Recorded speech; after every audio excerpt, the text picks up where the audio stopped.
बुलटिया पे राजा दीवाना भाए हो, बुलटिया पे राजा दीवाना भाए, दीवाना भाए मस्ताना भाए, बुलटिया पे राजा दीवाना भाए हो, बुलटिया पे राजा दीवाना भाए। सोने की थाली में जवना बनायो, सोने की थाली में जवना बनायो, खाई के खियाई के रवाना भाए हो, बुलटिया पे राजा दीवाना भाए हो, बुलटिया पे राजा दीवाना भाए।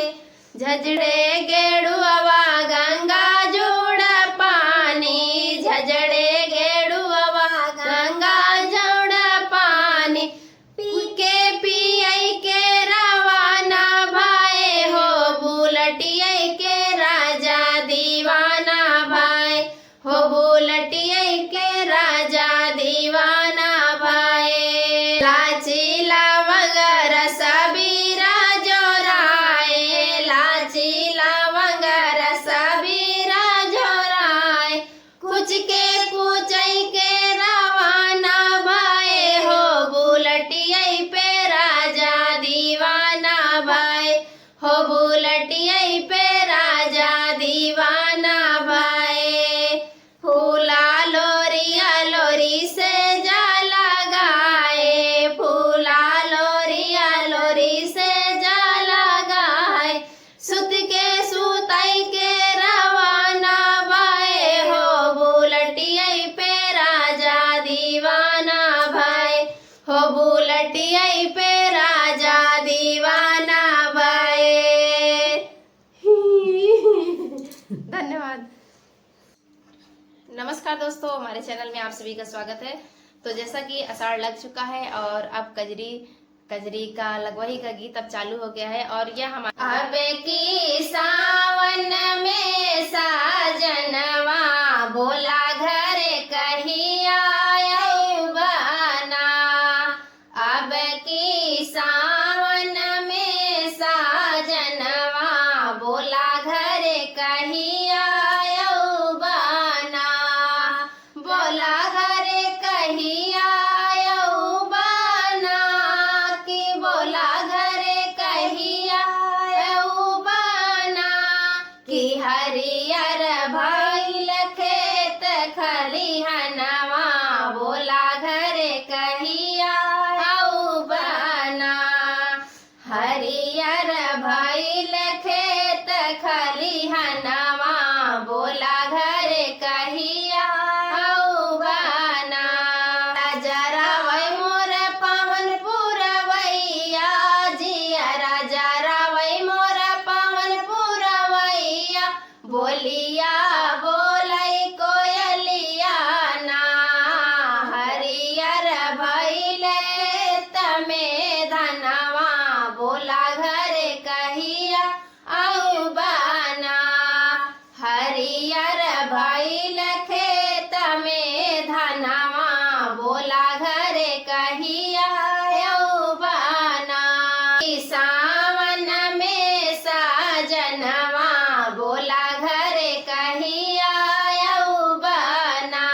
ई है सोची सोच मोर बरस नया नवा बोला घरे कहिया औ बाना अंधियरिया मोहे डर लागे रात अंधियरिया मोहे डर लागे तड़पत मोर पर नवाना सुनी अखिया भरई दिया नवा बोला